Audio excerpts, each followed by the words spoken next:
에베소서 1장 11절에서 12절의 말씀을 가지고 성도는 하나님의 자랑거리가 되는 것이다 라는 제목으로 하나님의 음성을 듣겠습니다. 성도는 하나님의 자랑거리가 되는 것이다.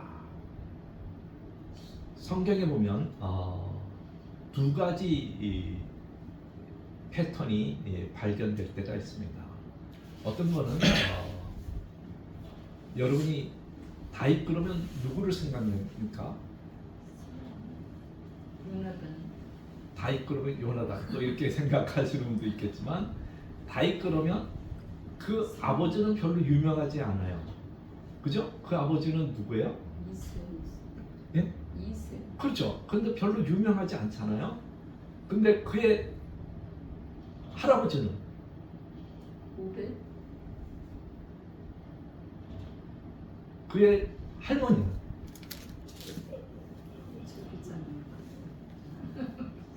아니 성경을 자꾸 다 까먹으시면 어떻게 하십니까? 근데 또 성경에 보면 루세. 네? 그렇죠. 그의 할머니는 증조 할머니는 룻이죠. 룻이 그 낳고 또 낳고 한 게 이제 다윗이에요. 근데 문제는 그 예를 들어서 다윗이 없다 그러면은 룻이나 나옴이나 또 그 오벳이나 이런 사람들이 이름이 빛났을까요? 안 났을까요? 안 났죠. 안 났어요.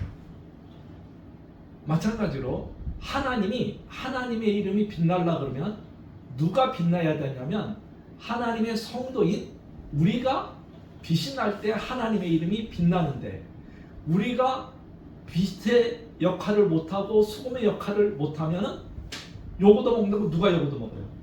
모든 성. 네, 하나님이 요거도 먹어요. 성도가 잘못했는데 누가 요거도 먹어요? 교회가 요거도 먹고 성도가 요거도 먹어요. 잘못은 예를 들어 목사님하고 장로님하고 권사님이 했는데 요거 누가 얻어먹냐면 교회가 요거 얻어먹고 하나님이 요거를 얻어먹는 거예요. 그래서 성도는 하나님의 자랑거리가 돼야만 되는 거예요. 그래서 우리가 지금 계속 묵상하고 있는데 에베소 1장 3절에서부터 4절까지 보면 네 가지 복이 나오는데 우리가 첫 번째 복은 살펴봤습니다. 창세 전에 하나님께서 나를 뭐 삼았다고요? 아들 삼았다. 그래서 하나님께서 나를 자녀 삼은 것이 첫 번째 복이고 두 번째 복은 내가 하나님께서 자녀 삼았는데 그냥 자녀 삼은 것이 아니라 그의 피로 구속하고 제삼을 부었기 때문에 나는 하나님께서 구속함을 받았기 때문에 나는 믿음으로 내 인생의 길을 닦으면서 살아간다는 거예요. 왜?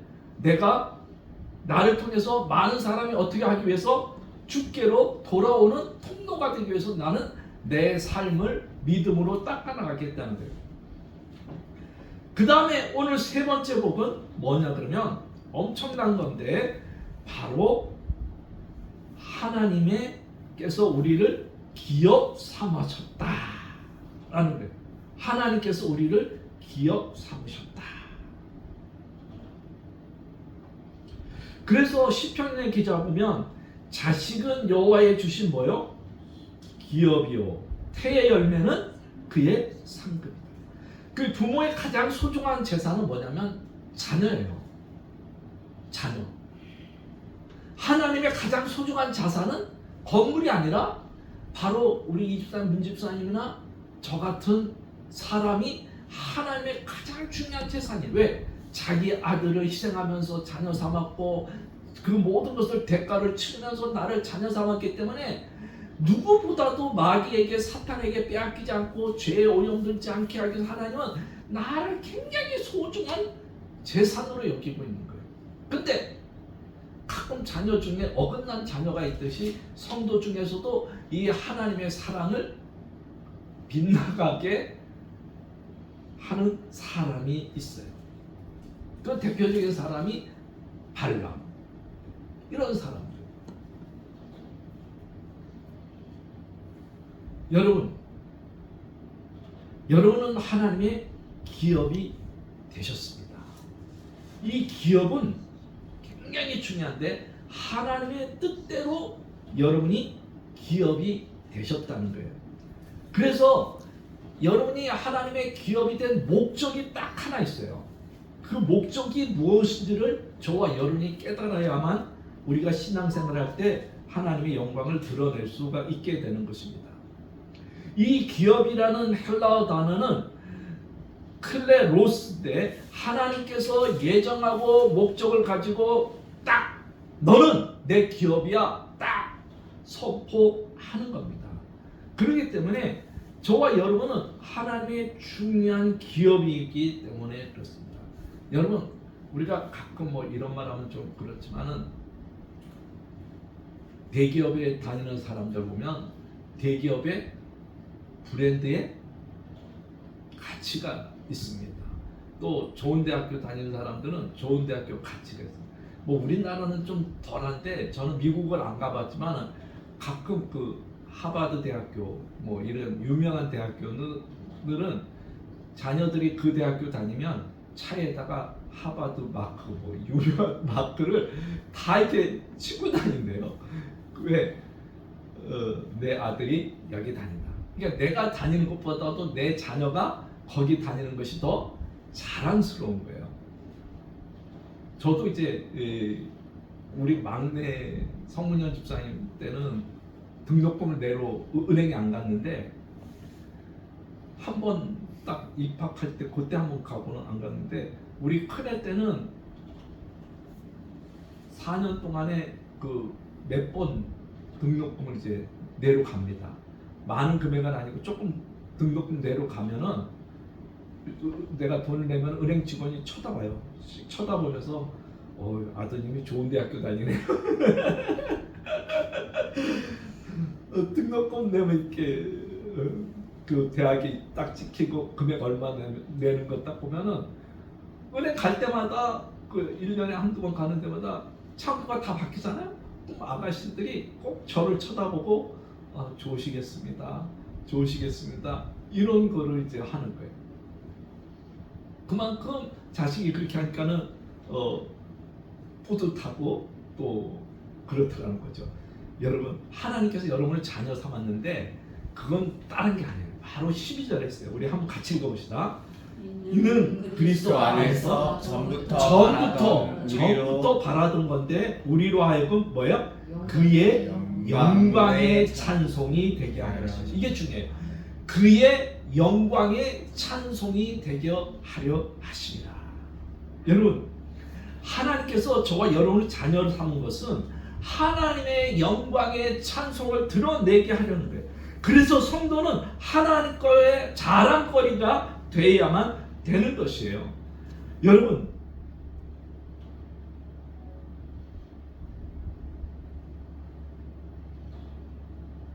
정말 저와 여러분이 나는 쟤 보면 자랑스러워, 쟤 보면 자랑스러워, 그러한 성도가 될 수 있기를 바랍니다. 그의 영광의 찬송이 되게 하려 하지. 아버지는 유명한데 자식은 이상하고 그것처럼 비극이 또 어디 있겠습니까?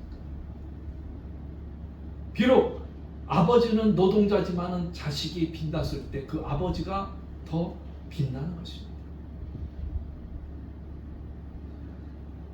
저와 여러분은 하나님께서 영광의 찬송이 되기로 나를 불렀는데 내 삶이 재오염되고 내 삶이 세상의 물결에 흔들리고 내 모든 신앙이 풍지박산이 나면 하나님께서 얼마나 마음이 아프겠습니까? 그렇기 때문에 사랑하는 성도 여러분, 저와 여러분은 하나님께서 자녀 삼으신 것을 잊지 마시기를 바랍니다. 하나님께서 저와 여러분의 기업을 삼았던 것을 잊지 마시기를 바랍니다. 물론 여기에는 육적인 축복도 표현되지만은 더 중요한 것은 저와 여러분 예수 그리스도를 믿는 순간에 영적인 축복은 더 어마어마한 축복이 있다는 거예요. 그 중요한 축복이 뭐냐면 내가 하나님의 자녀가 되고 내가 구원받고 내가 하나님의 가족이 됐다는 거예요. 그렇기 때문에 하나님은 나를 어떻게 평가하냐? 너는 왕 같은 제사장이다. 나의 신분이 바뀌었다는 거예요. 그러면서 하나님께서 우리에게 이런 말을 합니다. 자기 아들을 아끼지 아니하고 우리 모든 사람을 위하여 내오시니까 어찌 그의 아들과 함께 모든 것을 우리에게 은사, 선물로 주지 않겠는가? 은사, 선물. 여러분, 하나님께서 이 예배를 통해서 여러분에게 선물 주기를 원합니다. 선물도 네. 기대하는 사람에게 주는 거죠. 기대하지 않는 사람에게 안 줘요. 그래서 저는 나이가 먹어갈수록 더 예배가 소중하고, 나중에 나 혼자 예배 드릴 때가 있겠지만 그때도 그 예배가 그렇게 소중하고 설레는 거예요. 그래서 아직도 내가 이렇게 예배에 설레임이 있구나. 할렐루야. 아멘. 그렇게 생각했어요. 여러분, 이 예배를 통해서 어떤 선물을 주실까 기대하고 오셨습니까? 아니면 그냥 예배 드려야지 이렇게 왔겠습니까? 여러분, 큰 기대를 하시고 예배 때마다 크게 하나님께 축복을 주실 거라고 생각하시면서 예배를 드릴 수 있기를 바랍니다. 여러분, 그러면서 또 말합니다. 자녀이면 후사요. 후사는 곧 하나님의 후사니 그리스도와 함께 후사니 우리가 그와 함께 영광 받기 위해 고난도, 잠시 우리가 고난도 받지만은 나중에 주님 품에 탁 안겨서 천군 천사 부러워하는 그러한 축복이 저와 여러분에게 있게 될 줄 믿습니다. 여러분, 참으면 또한 함께 왕노릇 함께 될 것입니다. 여러분, 세상에는 우리가 하나님의 자녀의 것을 부인할 요소들을 많이 유혹하고 있습니다. 예수 꼭 그렇게 믿어야 돼. 야, 다 적당히 믿는 게 더 좋은 거야. 유혹합니다. 여러분, 그럴수록 우리는 좁은 문으로 들어가면서 언젠가는 하나님께서 나에게 왕노릇할 때를 생각하며 좋은 트레이닝을 잘 받을 수 있기를 바랍니다. 가끔 정말 좋은 인재라고 생각했는데 청문회 때 다 밝혀져서 낙마하는 사람들이 종종 있습니다. 너무 가슴 아파요. 저와 여러분이 나중에 백부자 심판 앞에 딱 섰을 때 이 땅의 순례의 삶에서 트레이닝을 잘못 받아서 에이 이래서는 소리를 안 들을 수 있도록 여러분 참고 인내하면서 고난의 길에서도 믿음이 흔들리지 않기를 바랍니다. 그러면서 보십시오. 요한계시록 3장 21절에 보면 이기는 그에게 내가 내 보좌와 함께 앉아주겠다. 여러분, 우리 세상의 물결에 지지 말고 세상을 이기고 하나님의 자랑스러운 성도가 될 수 있기를 바랍니다. 봐라! 쟤는 내가 택했어. 야, 고난?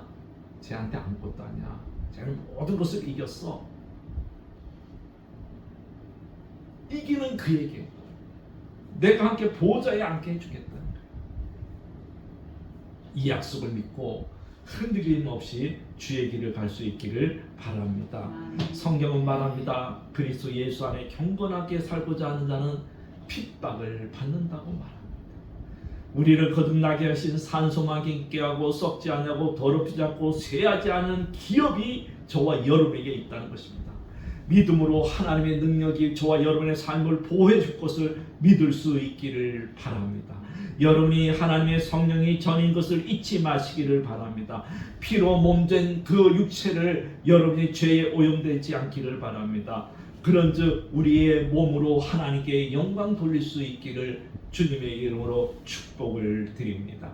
여러분, 하나님께서는 우리를 자랑스럽게 삼기 위해서 나를 택하시고 자녀 삼으시고 나에게 하나님의 기업을 있게 해 주셨다는 사실을 잊지 마시기를 바랍니다. 여러분,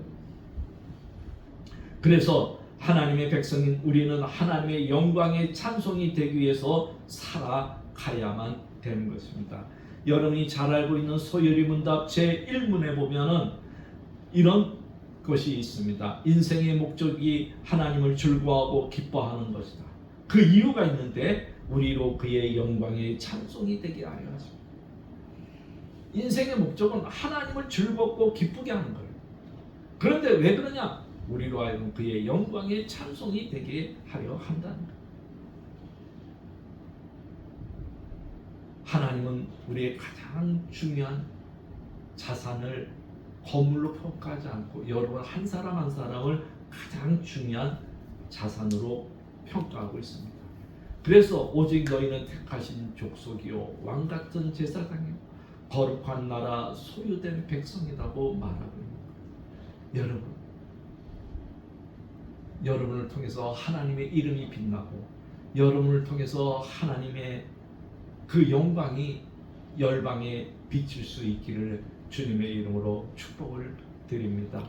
여러분 스바냐는 우리에게 이런 말을 들려줍니다. 우리 같이 한번 읽어봅시다.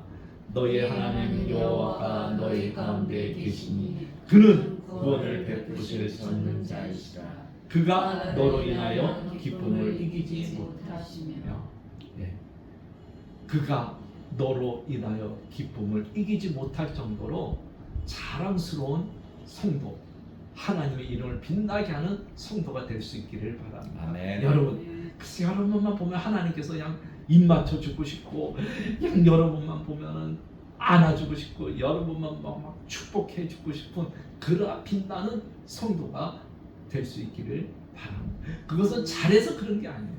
그냥 하나님 보시기에 너무 이뻐서 그런 거예요.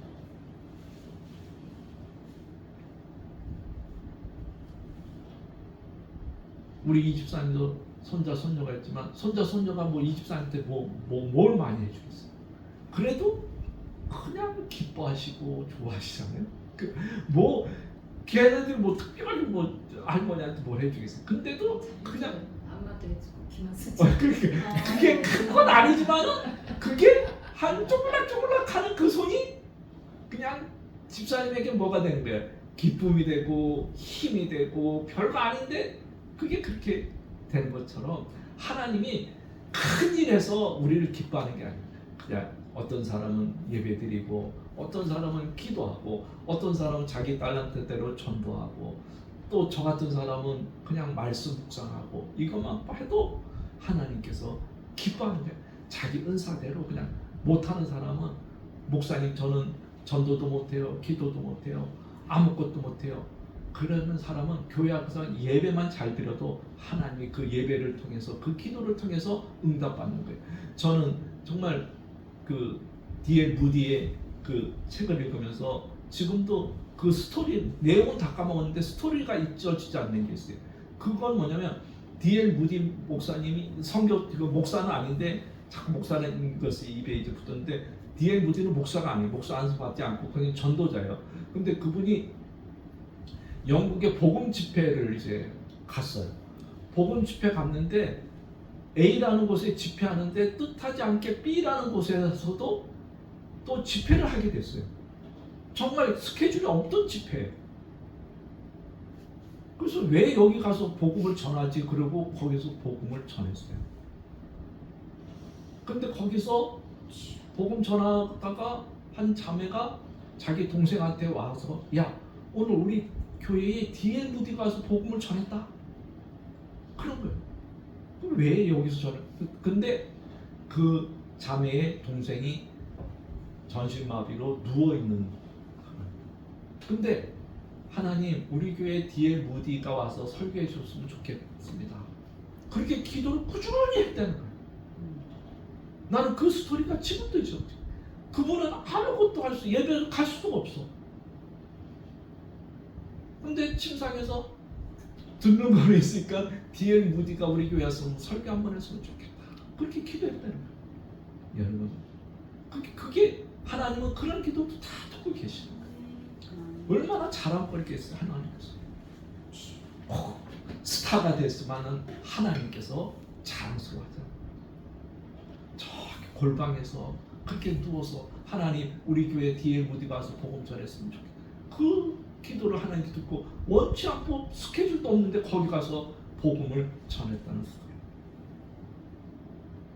오늘 여러분의 기도가 하나님의 자랑거리가 되고 여러분의 예배가 하나님께 자랑거리가 되고 여러분의 믿음이 하나님의 자랑거리가 될 수 있기를 주님의 이름으로 축복을 드립니다. 할렐루야.